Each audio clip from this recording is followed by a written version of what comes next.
Welcome, everybody. My name is Andy Saldana. I am the Executive Director of New York Tech Alliance. Welcome to today's Founder Spotlights, brought to you by Grasshopper and New York Tech Alliance. We have wonderful Micah back with us, moderating the panel, and then Maren Kate as our founder.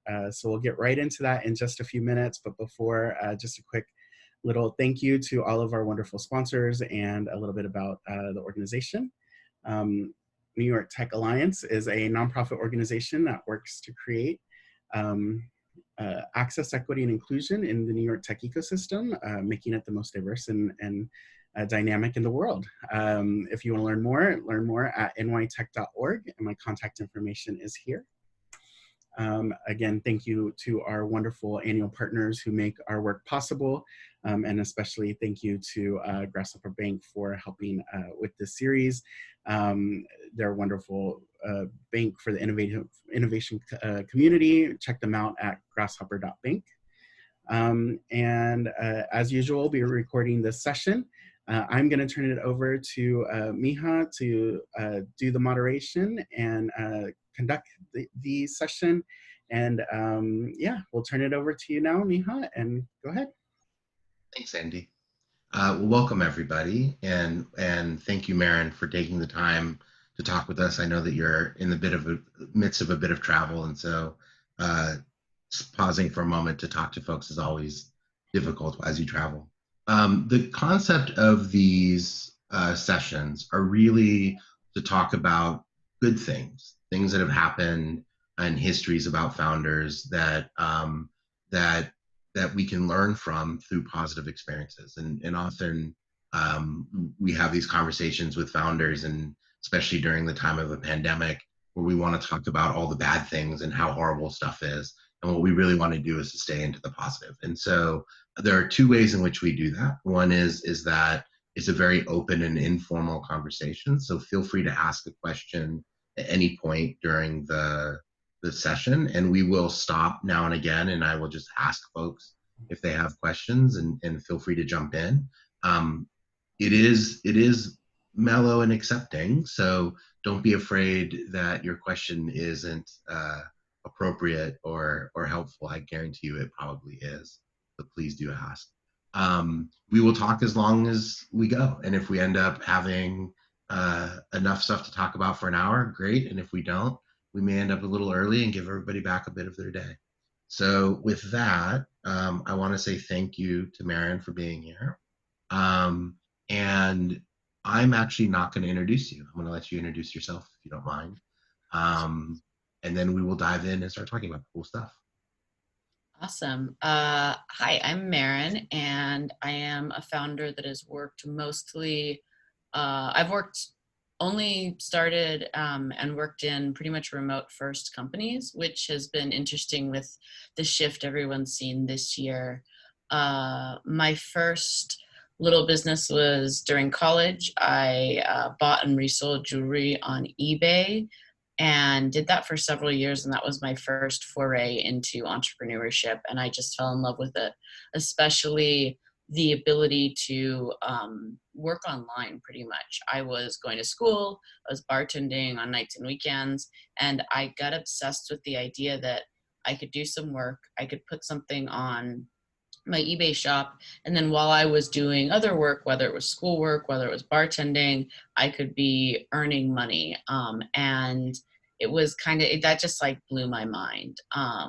So after that, I actually dropped out my senior year. I decided that I was an okay student at an okay university, and no one was going to care about my English literature degree. So I decided to drop out my senior year and focus all my energy on entrepreneurship and business.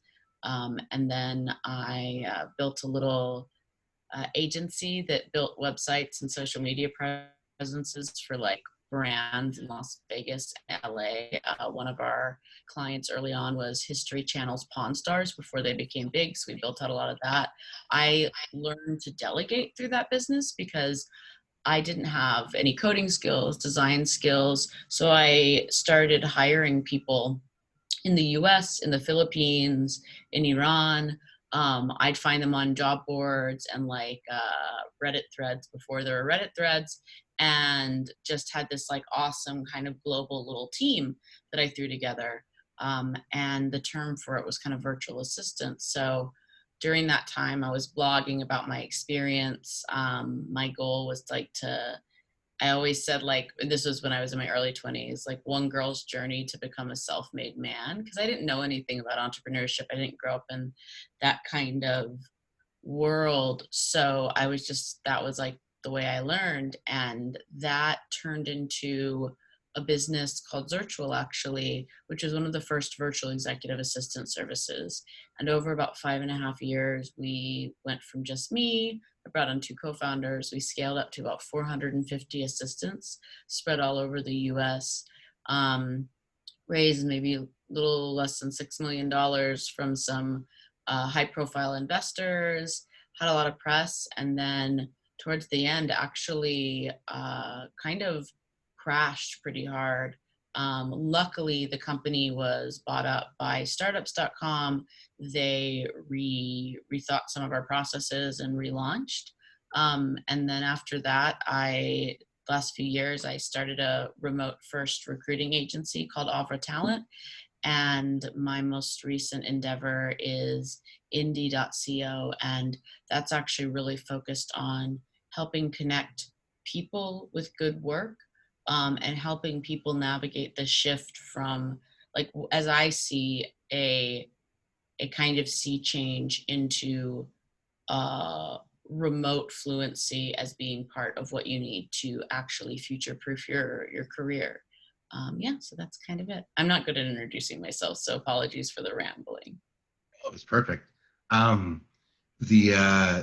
It's always amazing to me when we talk about the journey of an entrepreneur, because I always wonder whether there's a moment in time where somebody realizes that they are an entrepreneur, whether they grew into being an entrepreneur. Like I started my first business when I was 9 years old, and then continued to be in startup land until I sold my last one in 2014. And I couldn't imagine living a different lifestyle. Like, was there a moment where you realized that like you were always going to work for yourself? I mean, I think probably when I dropped out of school, I had my professional experience had been like, I'd been working since I was 15, serving barista. As soon as I turned 21, I got a bartending job. I loved anything with tips because I thought to me, it was more of a challenge. Like if I'm really good, it was like the idea of challenging myself versus I worked at Target for like 3 months and absolutely hated it because no matter how good I was, my earnings were still going to be the same. And also no matter how crappy I was, they were going to be the same. So anything that allowed you to kind of almost challenge yourself was always interesting to me. So as soon as when I started my eBay business when I was 19 in university, that just really tickled that part of my brain. And I don't know if there was an actual like I'm going to be an entrepreneur part, but I do think when I made the decision to drop out, and I was literally 3 classes shy of graduation, and everyone's like, "You're insane." And I was like, "But this isn't going to do anything for me." Like I already kind of saw a little bit of the writing on the wall. And at that point I was like, well, screw it. I'm going to now have to make this work. Like I'm making myself kind of unemployable with this weird little track record. Yeah. So I think that was kind of it. It's interesting when you talk about like, I realized that I was becoming unemployable. So I had to figure it out, right? Like so much of entrepreneurship, I think we talk about fear, right? And most likely, most of that fear is around fear of failure. I always find it interesting that in the startup space, we talk about failing fast, and that failing is okay. But often we usually talk about it in terms of other people failing, right? Like Yeah. I'm not going to fail; it's them. And how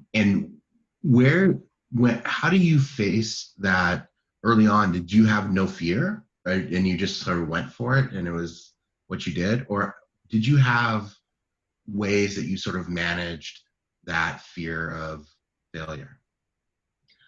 No, I think one of the benefits, like this is one thing I've always enjoyed thinking about is like, I didn't grow up in a family that was like my mom's side, immigrants from Armenia and Syria, and they always had little businesses from day one because they had to. They came over here, they didn't speak the language, they started companies, families work together.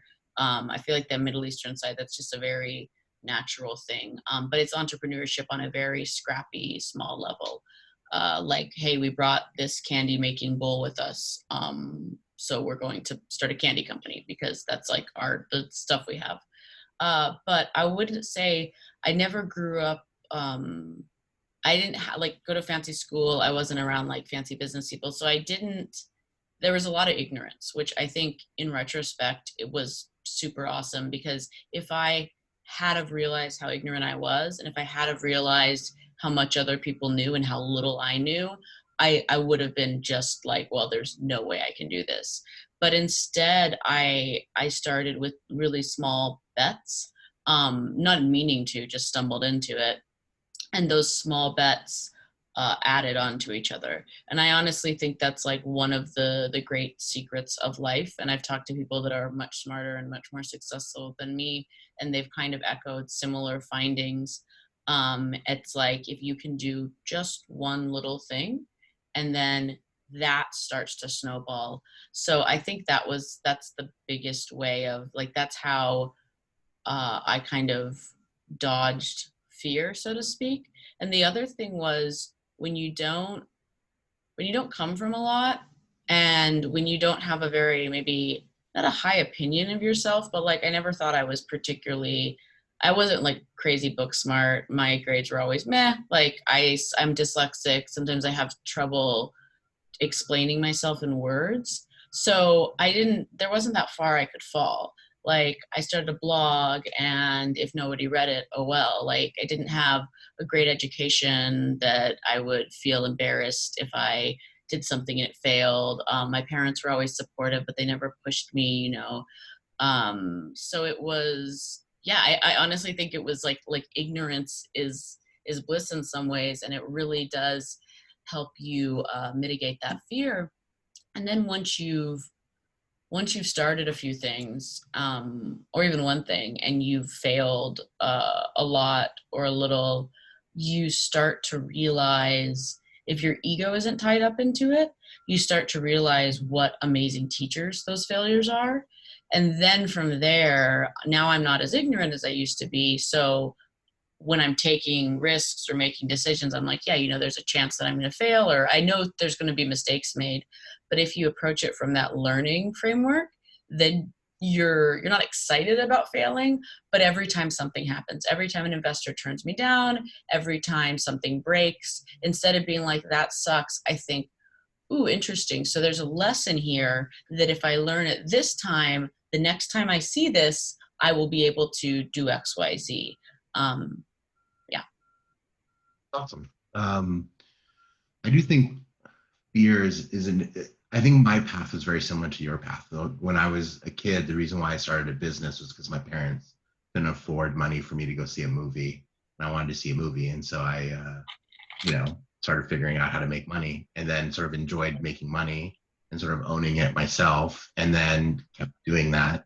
And everything just kept getting bigger and bigger and bigger, until finally you start talking about raising money, and, the world is a different world. And the pressures are, strangely, I found the pressures to be basically the same, right? Like I put as much pressure on myself trying to mow lawns as I did trying to raise, $8 million to sell comic books in my last company. Where did you find your passion? So I think I've only recently realized this. I've been writing a book called Going Remote, and the goal of that was, so early this year, I went out to San Francisco. I was going to raise money for this new company. And I was thinking, how can we create a process, almost like a marketing suite of tools for professionals to be able to own their job search? I think that doesn't really exist. There's a process to follow. It's similar, like with anything. There's a process for raising money. There's a process for sales. Like everything in life there is a process too. There's even processes in nature if you zoom out. So I had this idea. I was like, this doesn't exist. I'd been running a recruiting agency for 3 years. We'd seen thousands, like I personally probably hired nearly 1,000 people over the last 15 years. And I was like, I always see the same problems that professionals have, whether they're senior, junior. And I remember having these problems when I was younger, or even right after Zirtual. I literally had no idea what I was good at. I was like, well, I guess I'm going back to bartending because I don't know what I'm good at. Like, I'm clearly a fuck up. So I've seen this problem and I really wanted to address it. It was something that I think my passion has always been around connecting people with meaningful work. I think because growing up in a family that my dad was in and out of work a lot. So we were always like lower middle class to like, oh my gosh, like, how are we gonna pay? It was just stressful. Even as a kid, you see that.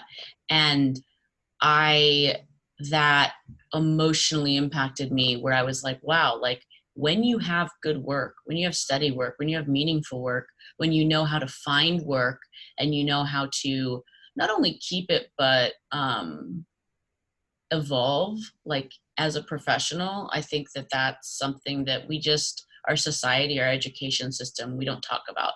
Like, I think we've got all these old frameworks from the past of like, you're an accountant and then you do this and you work for GE and you make a pension and then you retire. And that framework is it's not relevant anymore. And that's because everything evolves.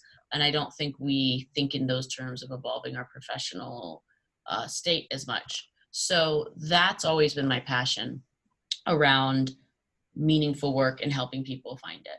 And so as I started to realize that, like I knew how to work remote, I was okay at building remote teams and I could find people in other countries, in our country, wherever, who were willing to do the job, had the basic skills and, wanted to put in the effort, that I could find and connect them with other roles. And that just fed my soul. And then recently I've kind of realized that like that is the overarching theme of my work and my career. I started, working with people from wherever when I was in my first little business, and every business after that has really tied into connecting people with meaningful work and connecting companies with people. So yeah, it was pretty awesome realizing that, because then when you realize that's your passion, it just makes everything so much easier. It makes all the stress, it makes all the struggle. And I think especially knowing that you're impacting people's jobs, their careers, because for most people, if they don't work, they don't eat, they don't have a house, their kids don't have clothes. And so it's just a very visceral, meaningful thing to me. So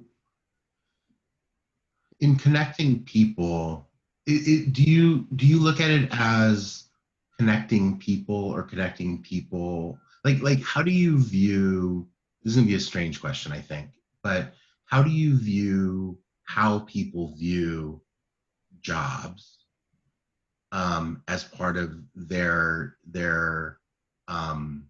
identity and growth as individuals? Yeah, I think from my experiences, that we haven't had good frameworks at thinking about those. I think we always think work-life balance. We think about our life, our work. We have this strange schism, but in reality, for most of the world, unless you're born into money or you're, incredibly wealthy, and even if you are, I think your work, human beings are creatures that are like purpose-seeking missiles. And I think that a lot of times our work gives us purpose, and it gives us some sort of identity. I saw this with my dad a lot when he would, when a job wouldn't work out or whatever, like it was crestfalling, and I've seen it myself. So, and that can be any type of work, but I think if as human beings, if we can build a framework, and this is what I'm working on with Indy, that we can understand our drivers, we can understand our core competencies, we can understand not only what we're good at, but also what we're not good at, what we're interested in, what we're not interested in. I think that each human being almost like a professional DNA, where there are certain things that you are suited for at this stage in your life and career. There's certain things that with the effort, with the time, you could be suited for. Everyone has kind of like their highest calling of work, of meaningful, input to the world, whether that is being a gardener or it's being a VP of a bank. Like, I don't think those don't matter. I think what matters more than anything is understanding where you can provide the most value and feel like you're contributing the most and doing the most meaningful life and meaningful work, and hitting the basic metrics of like, hey, what do I need to survive and thrive? What's my working style? What are my drivers for life? What are my drivers for career? I think understanding that then allows you to kind of have almost like a mind map of yourself. And then you can approach your larger career and individual job searches from that standpoint.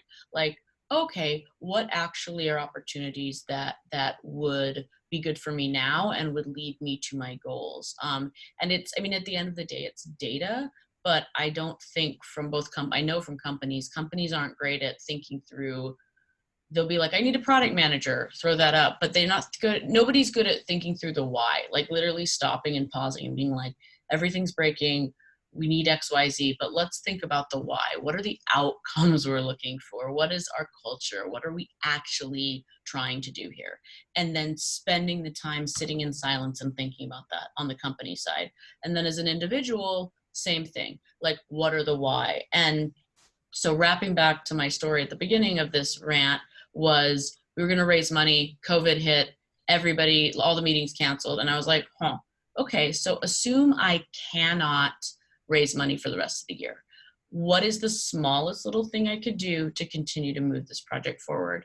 And I was like, well, I know this system I want to build into a product. Couldn't I write it out? Could I write out an ebook?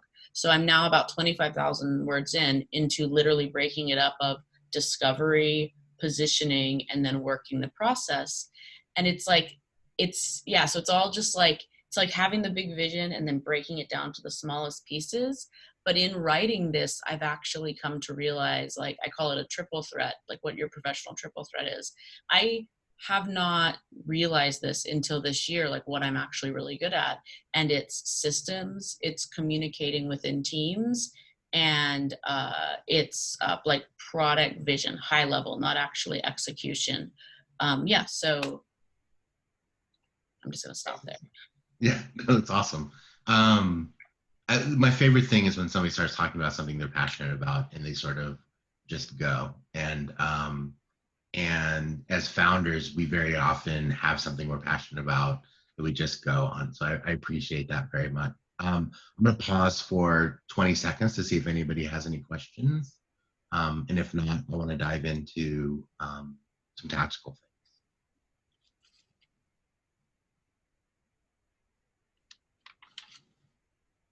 And if you have a question, you can just come off mute and ask it. Nothing formal here.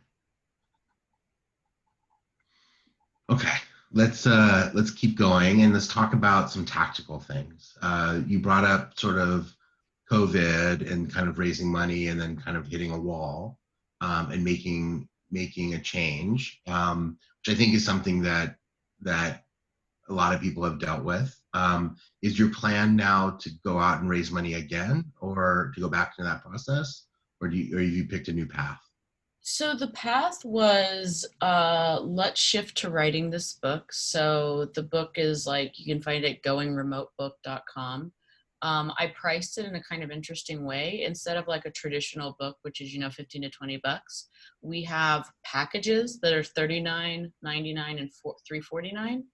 And like the $3.49 is more around like some video career coaching. The $99 is giving like year-long access to a Slack group where my other company that has recruiters and coordinators are in all the time, so people can like ask questions through the process.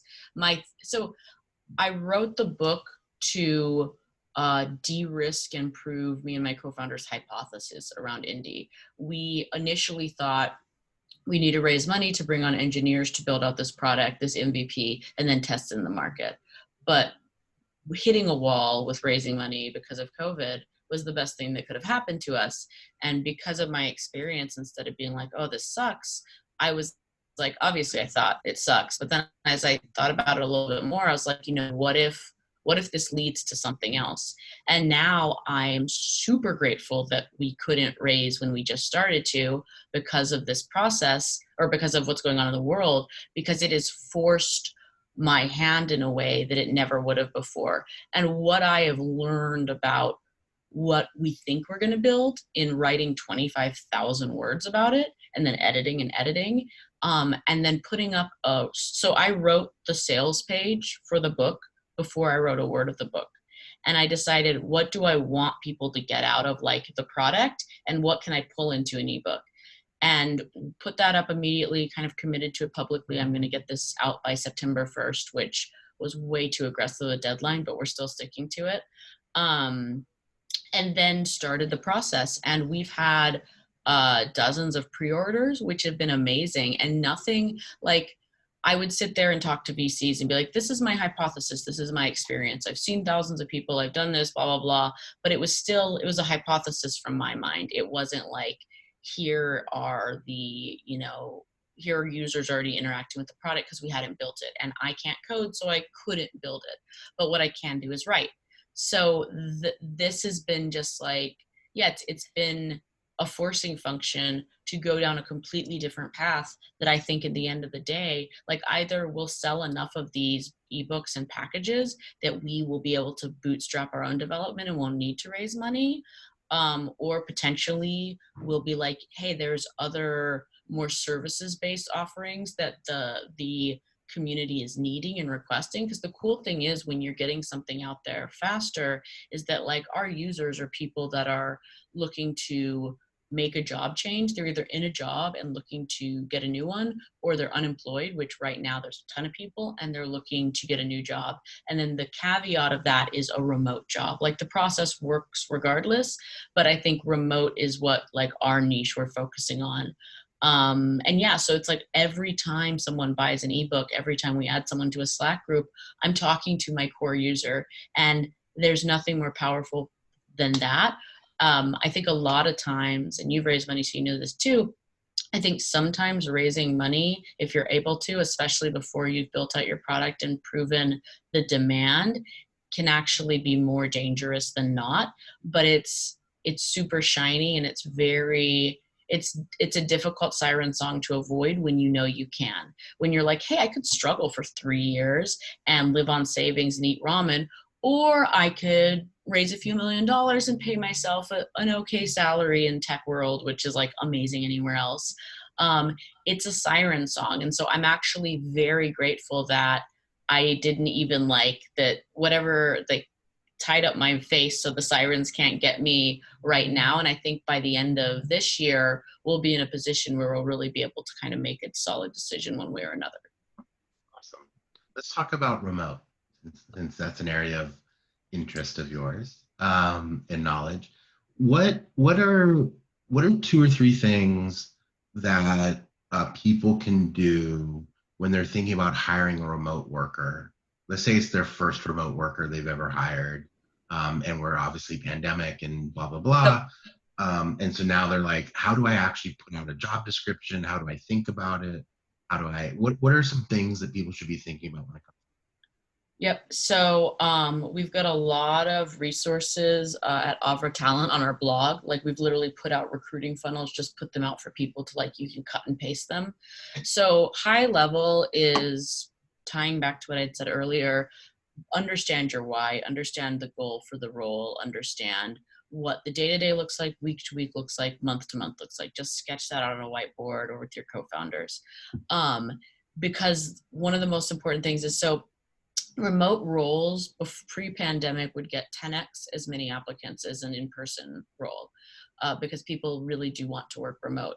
That is a good and bad thing. So you're gonna have to process a lot at the top of the funnel. Now with COVID, we're looking at 20 to 30 times as many applicants. So what you're gonna wanna do is, once you understand your role, once you get the core competencies, what you need and what you want in the role, you're gonna need to create what I call a recruiting funnel. So you can get a lot of people at the top, and with as little time as possible, obviously still counting, and you know that you're dealing with humans, you want to filter down to the top 10% of candidates where you actually really engage in a deeper level.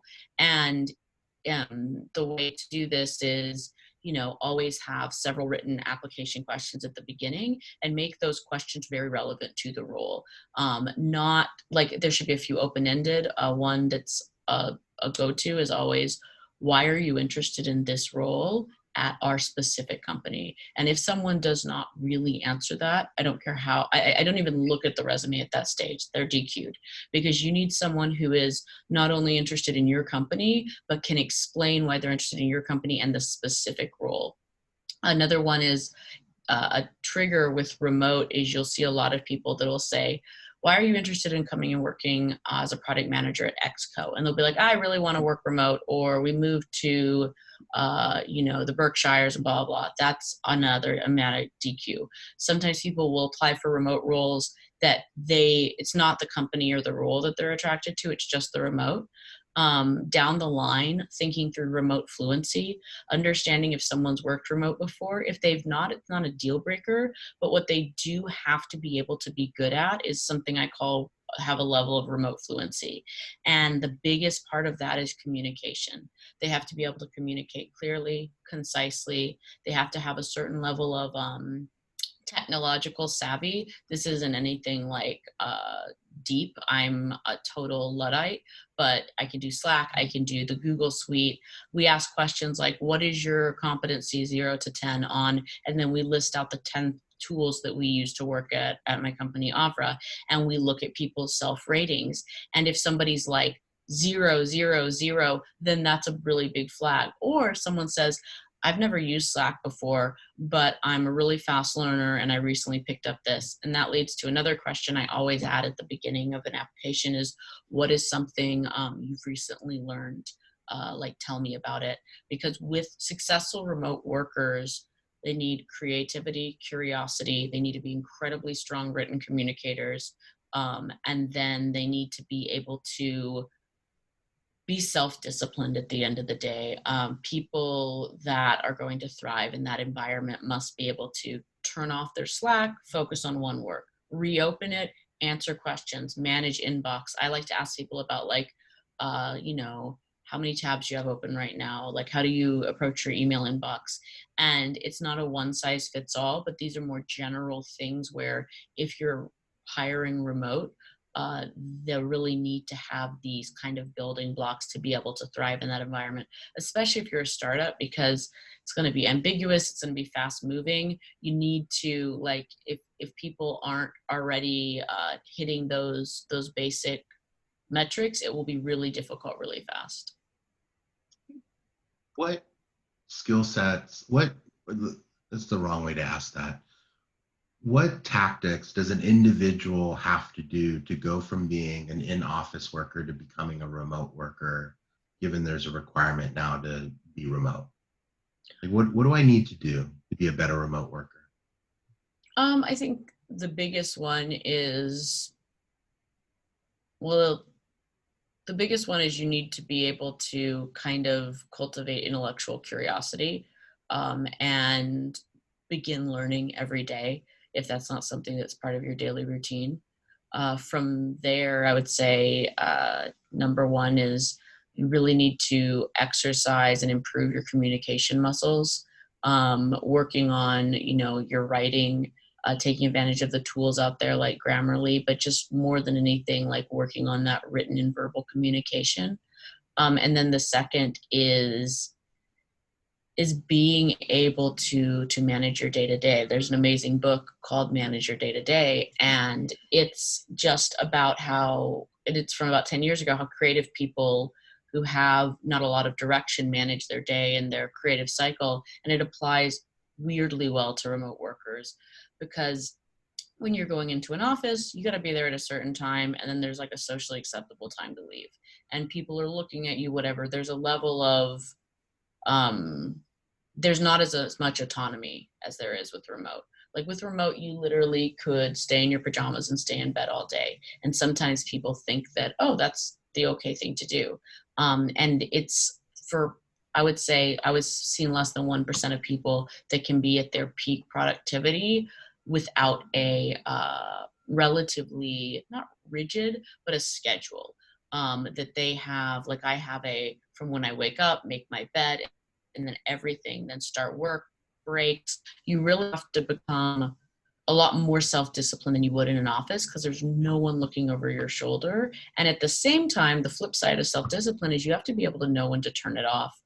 People burn out when they shift from in-office to remote because they think that they need to be checking Slack before they go to bed. They keep their inbox open all the time. Like, you do need to work with your manager, or if you're your own manager, figure out what the cadence is, when I'm on, when I'm off, and build out that structure so you can actually succeed in this kind of world. How does transparency factor into managing a remote work? I mean, when I talk to founders and leaders at companies that are making that shift, I'm always like, the more transparent you can be, the better. The way I like to think about it is, because when you're remote, people, they're all coming in from different places, versus in your office, you get social cues, there's just a je ne sais quoi of figuring things out. If you're setting up a truly solid remote organizational structure that will be able to scale, you want it to be so documented, so transparent, that you could go to Starbucks, sit next to a stranger and be like, here's the logins. Go find where, like, if you were about to do a marketing assignment, where would you go? The level of documentation, the level of everything needs to kind of tie into each other. So the more transparent you are, the better. If people know, one thing I always love to do is whenever we assign a project, a task, we always start with why. Before we even put the goal of the task, like create an ebook cover for blank, blank, blank, we go one step up and we say the why. The why is, when people are deciding, do they want to buy this book or not, this cover is going to either turn them on or turn them off. And if you're talking to a user, we want to speak to our users who this will help them get a job and will change their life and their family's life. That why, especially in a remote setting, has been a game changer for us, because then everybody's kind of on the same page. So when you have transparency, whether it's like a change log that you document, whether it's an email account that everyone's communications to an extent go through, it's like giving people as much insight as you can and then requiring them to kind of self-monitor what they need. That why, is that something that is always determined by the leadership, or do you allow individual workers to determine the why?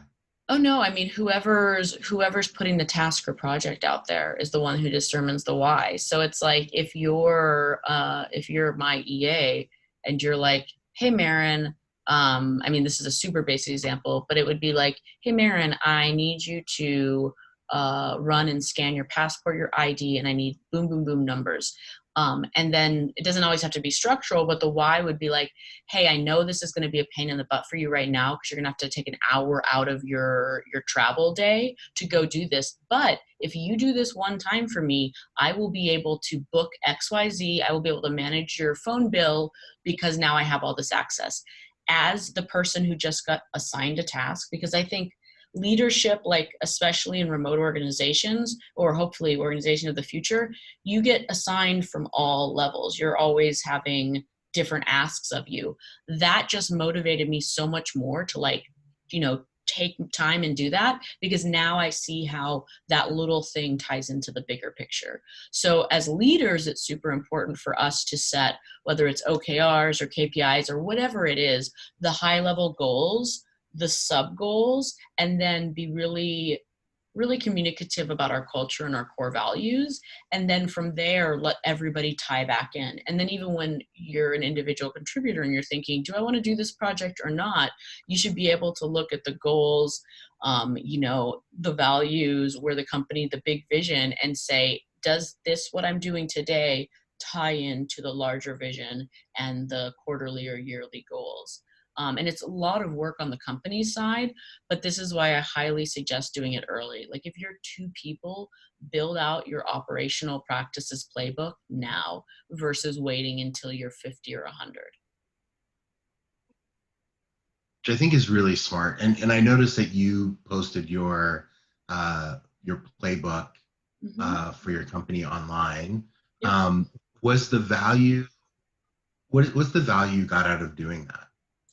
I love posting things. So if I get asked more than one time for something, whether it's a person in my company or often like, maybe a podcast listener or someone that I just met randomly, or had a conversation with and was like, hey, like I'm just saying right now, like you should create operational best practices. If someone emails me after this, I would like, I like doing things that scale. So once I get asked for something 2 times, I'll usually put it publicly somewhere. And then every time someone asks me that, I'm like, oh, cool, go here. Or like, I'm always, because of Virtual, people are always like, hey, do you know a good EA? And I'm like, that's not how it works. You have to run a process. But here's a link to Virtual, or here's a link to my playbook for recruiting an EA. Feel free to do either. Or if your time is worth more than money, you can hire my company and we'll do it. But I like one of our core values is alignment. I really like that idea of like, how can you provide value in a scalable way? And then it's up to the, it's dealer's choice. It's like, do I want to do it myself? Do I want to use a service? Do I want to pay top dollar and like be handheld? And then they make the decision. So it makes things a lot easier, I've noticed. Here's a random question. Everyone's been forced to go remote, right? A lot of companies weren't happy about it, but did it because it was required. And I've started to see more and more companies talking about their go back to office strategy. There's a company that I know of that built, to do social distancing, they actually built herb gardens around each desk so that everybody was like 6 feet away, and then you could actually, take the herbs home if you wanted, which I thought was really kind of interesting. What would you say is the biggest reason that a company should just stay remote? I mean, the biggest reason is, does it serve your company goals? Like when you look at where you want to be in 10 years, when you look at the big vision, where you look at the short term, and then you look at your values and the culture you've built, does staying remote serve that better? So some like specifics would be, financially, does this make it a lot easier not to have an expensive office in downtown San Francisco? Culturally, do we feel like our team actually is enjoying the ability to work from home and spend more time with their children?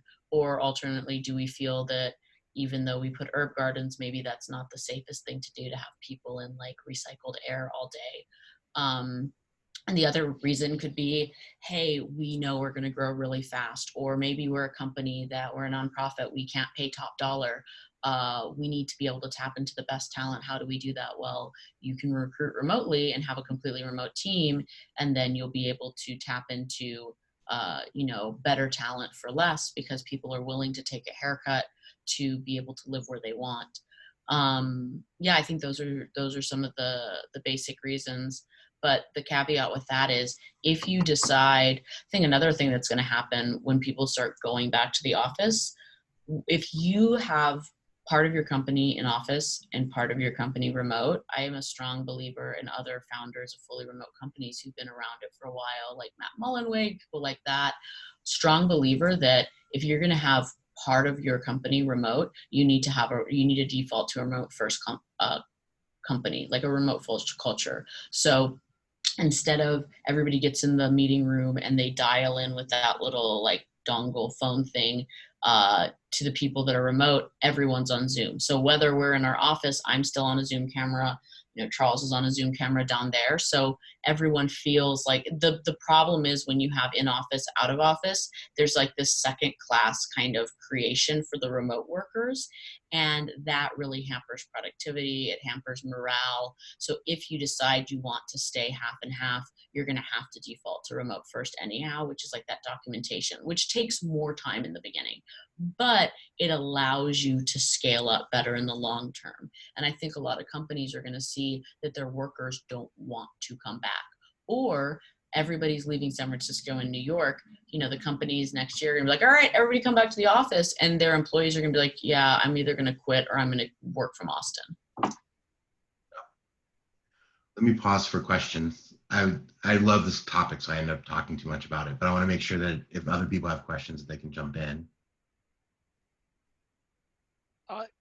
Great stuff you're talking about. I love it. Tell me a little bit about what you think about like training like new hires to be remote, particularly young people to the workforce, because that's like kind of a nervousness. I get a journeyman who's been in remote for years. I got that, but how about the young just to the workplace? Yeah, so like, recent college, early in their career, I actually think they adjust a lot better because they're digital natives. All these tools, like even if it's even like back to neural pathways, even if they've never worked with G Drive or Zapier or whatever, they are going to be able to learn it a lot faster just because everything they've done since they were children have been online. They're navigating these types of tools and technologies. So I'd say the important part is just setting up a structure. If someone is, I think if you're grabbing someone out of college, they're already going to be pretty, they're going to have the technological tools. The ones you're going to want to make sure to train in is actually going to be the discipline aspect and the cadence of work. So what you could do is you could actually be a little more, so for the first 3 months, you could be a little more formulaic with the discipline and with the cadence. Like, this is our meeting. This is when you check in. In Zirtual, we did something called the buddy system. So a person that was senior at the company or just been around a while would be the buddy for 3 months with the person who is new. That's super helpful. And then the buddy relationship, you ping them on Slack, you hop on a Skype or whatever we do now, Zoom. That's helpful. And then having like a kind of structured learning. So I think what's not helpful is 2 weeks of training and then thrown into the environment. I think what is helpful is a longer training period where they're doing some training, but then they're doing some work or they're shadowing their buddy. And then it goes from, 60% training to 40% in the wild, all the way to like 1090, and then they graduate. So there's really cool tools. There's Process Street we use. I'm a huge fan of theirs. This is again around the documenting every process thing. Like if you go to Starbucks and you're like, hey, publish my podcast, someone would be like, well, how do I do that? I'd be like, cool, we've got a 30-point Process Street thing you can run through, and each of it has links out. There's another company called Trainual, which we've used, which I really like. So I think that's the biggest thing with younger workers coming into remote. I think from the technology standpoint, they'll blow us all out of the water. From the discipline standpoint, that's the only thing you'll need to kind of like train that, because they're used to university or early jobs where they didn't have that same cadence. Thank you, John. All right, so as we get to the last 10 minutes here, what I'd like to do is to talk about sort of surviving in the world of that we're in today. And so just some questions that I'd like to ask, which start with, what is the best thing that you have done for self-care?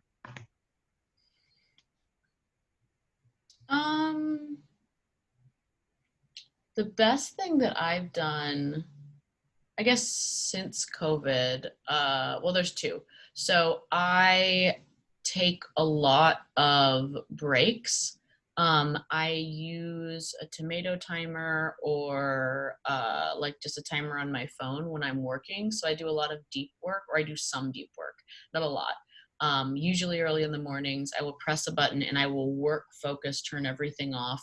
And then when I hit a point where I'm like, okay, I'm kind of losing my steam, I'll stop and I will go do something completely different. I like to go outside. I like to walk a lot. I've done that for a long time and it's been a game changer for me.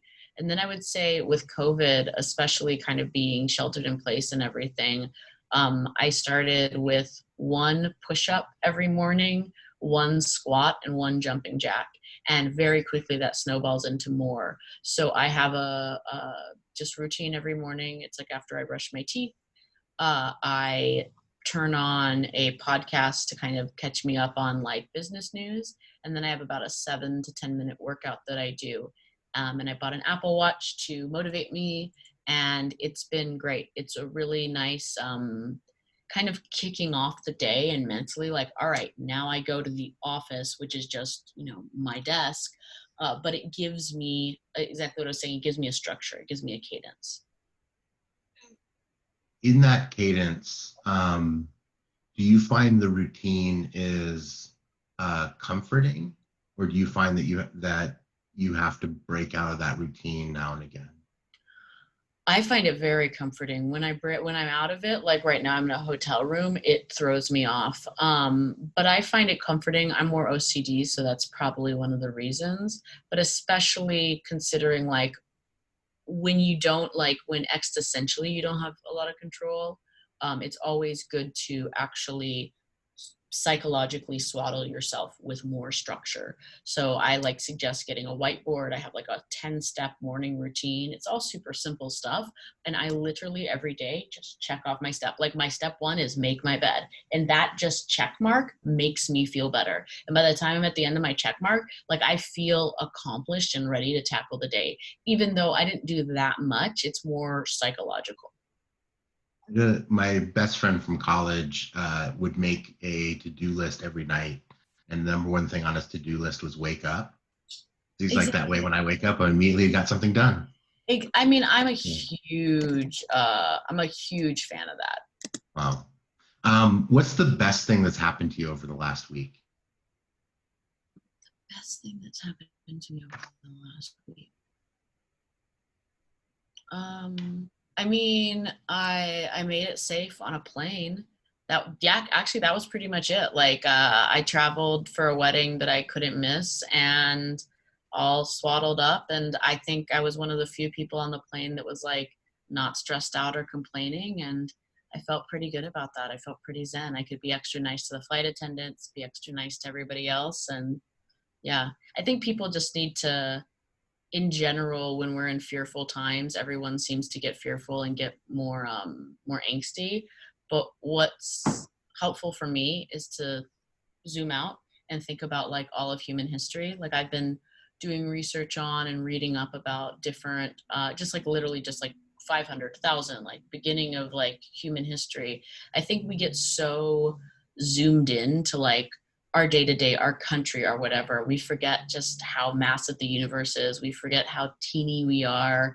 We forget how amazing all the natural systems are in our world, and how they, and yeah, it's just it's our little human problems sometimes, I think, are if you think that way, you're everything just gets a little bit more natural. You're yeah, there are plagues, people die, everybody dies, bugs die, we die, we're all part of the same genetic material, kind of.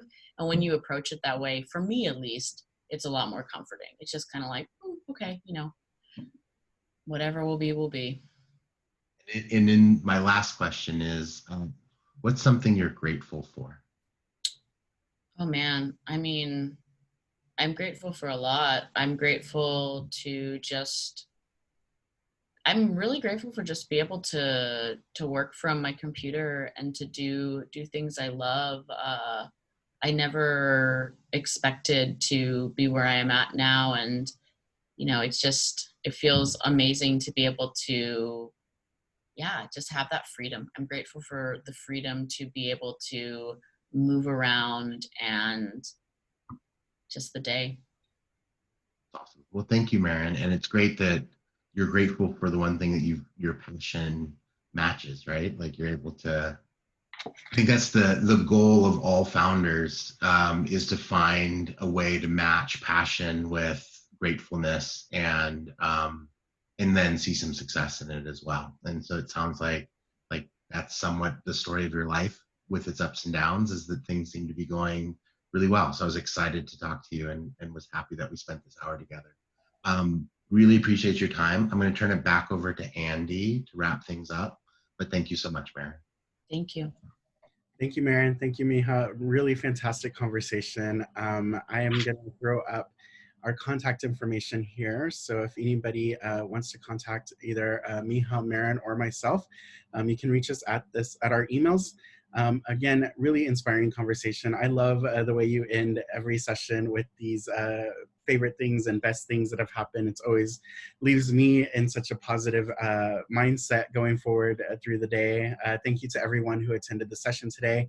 Again, this will be recorded. We'll post it on our YouTube channel. And again, we hope to see you at the next installment of Founder Spotlight. Thank you, everybody. Have a great day. Thank you. See you.